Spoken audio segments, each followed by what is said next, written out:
chocolate. Yeah, it's got like purple shit. Really? No. Oh, I was like, what did I eat? Okay. Ready, go. Got it.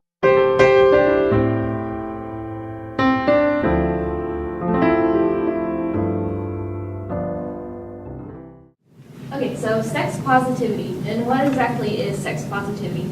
And essentially it's working towards a more positive relationship with sex.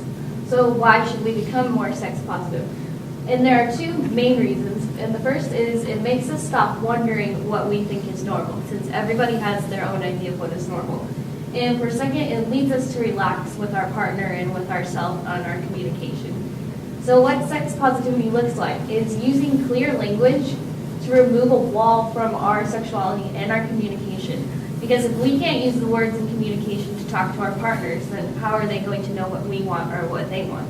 And finally, the philosophy of sex positivity is that everyone has their own ideas, so it's neither right nor wrong, but rather based on personal preference. Parents talk to you about sex growing up?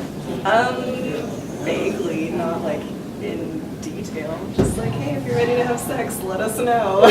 Did your parents talk to you about sex? No, not really. Well, I was raised by my mom, so it might have been awkward for her. So who taught you about sex? School, like 6th grade, 5th grade. 5th grade? As we grow up, we kind of are taught that sex is bad and that it's just not something that's encouraged or even really just mentioned sometimes. And that leads us to think that we are bad or that we're not normal. And adults are often afraid that if they talk to us about sex, they're going to put ideas in our head and that'll lead us to have sex rather than just be educated on having sex. So with that whole dynamic, that leads us to have what we call normality anxiety, and we wonder if we're actually normal, and we think that we have sexual abnormalities. So we guard ourselves, meaning we continuously worry if what we're doing is normal during sexual intercourse. Like, do you look clumsy? Did you make a weird noise? Is my partner going to think I'm weird in bed? And it's a really unhealthy way of thinking because there's so many different ways that people enjoy different things that it seems silly that we believe this stuff, but that's how we are programmed in this sense.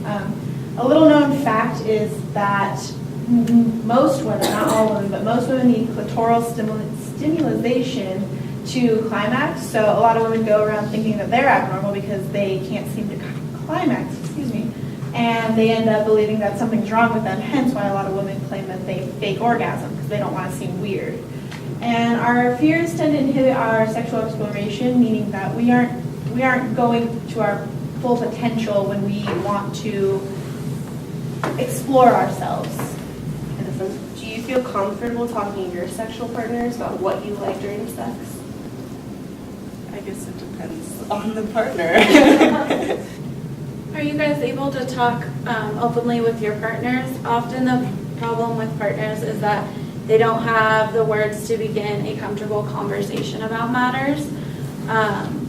You wouldn't go into a business deal relationship without talking about money, would you?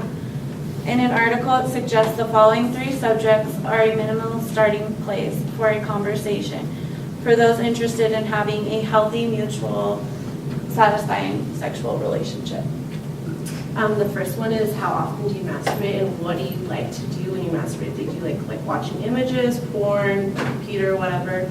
If you were in your ideal relationship with someone, how often would you have sex with them ideally? And under what conditions would you like to initiate sex? Like verbally, non-verbally, how would you like to get it? Will you make it a point to talk to your children about sex? If I have kids, yes. Some tips to escape this normality anxiety. So decide your values when it comes to sexuality. Honesty, responsibility, and consent are the best guidance, rather than just assuming something is normal or abnormal. Acknowledge your goals and desires. Express yourself. Be intimate. Explore yours and your partner's bodies, and both be giving and receptive to pleasure. Just enjoy the moment. Don't stress. When it comes to sexuality, trust your inner guides. Don't denounce your intuition, gut feeling, or guardian voice. Remember, only you guys can break the conspiracy of silence that are responsible for communicating with your partners to have great sex.